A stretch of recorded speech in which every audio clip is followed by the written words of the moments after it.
Burma నుంచి వస్తున్నటువంటి రోహింగ్యాలు కావచ్చు, లేకపోతే కనుక బంగ్లాదేశ్ నుంచి వచ్చినటువంటి వాళ్ళు కావచ్చు, ఇట్లాంటోళ్ళు లేదా ఈ రెచ్చగొట్టబడుతున్నటువంటి తెగల వాళ్ళు వచ్చి మన దేశంలో ఉన్నటువంటి తెగల వాళ్ళని గిరిజన ప్రాంతాల్లో దాడులు చేస్తుంటే ఎలాంటి ఆయుధాలు లేక ఉన్న ఆయుధాలతోనే తిరగబడాల్సిన పరిస్థితి.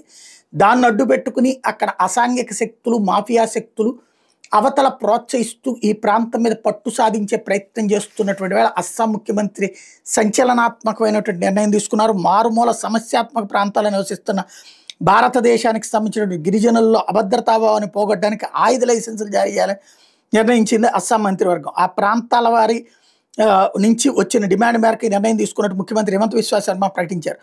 బంగ్లాదేశ్లో ఇటీవల పరిణామాలు అనుమానిత విదేశీయులు పంపించేసేందుకు ప్రభుత్వం చేపట్టిన చర్యల నేపథ్యంలో తమపైన దాడులు జరగచ్చు అని చెప్పి మన గిరిజనులు భావిస్తున్నటువంటి నేపథ్యంలో దరఖాస్తు చేసుకుంటే గౌహతి నగరంలోని హటిగావ్ వంటి ప్రాంతాల్లో నివసిస్తున్న వాళ్ళకి ఆయుధ లైసెన్సులు ఇస్తామని ప్రకటించారు. మైనార్టీల ఆధిపత్యం ఉన్న అనేక ప్రాంతాల పేర్లను కూడా ప్రస్తావించారు.